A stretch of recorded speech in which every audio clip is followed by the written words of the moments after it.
As far as campaign bus statements go, it's an all-encompassing cracker. No Malarkey. Runs the side of U.S. presidential hopeful Joe Biden's bus.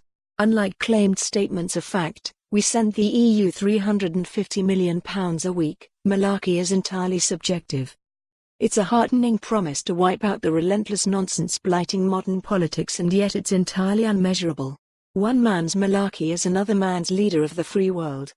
While we could do with a good sight less Malarkey, the expectation of yet more meaningless nonsense is the one constant the electorate has to cling to on both sides of the pond, and Mr. Biden's political rival has delivered predictable lowlights at this week's NATO summit.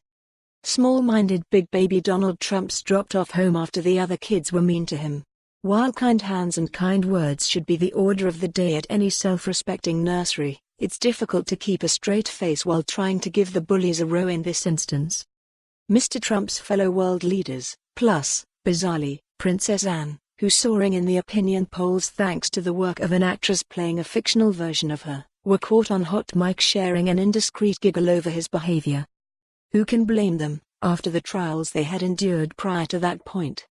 It was the second such viral clip from Tuesday's Buck House reception, the first being a tableau interpreted as the Queen calling Princess Anne over to greet Trump, only for Anne to give a Gallic shrug in reply.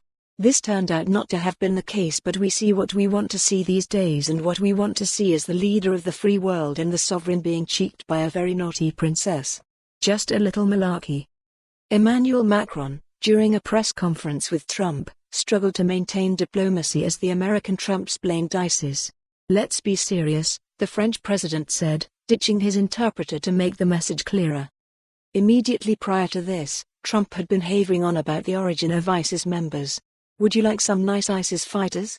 He witted to Macron. I can give them to you. You can take everyone you can. Macron then went on to caution Trump against naivete and dealings with Russia. Bit late for that, non? At least in the protective shell of the White House there is some cover for Trump's worst behavior, but on the world stage he is entirely vulnerable, as shown by the stream of consciousness nonsense coming from his pre-strop press conferences. Macron clearly is in no mood for Malarkey either, having also given a blunt interview to The Economist in which he charged NATO with suffering from brain death.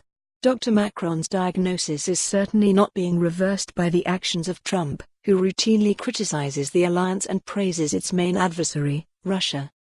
For more on this story, visit the news article link.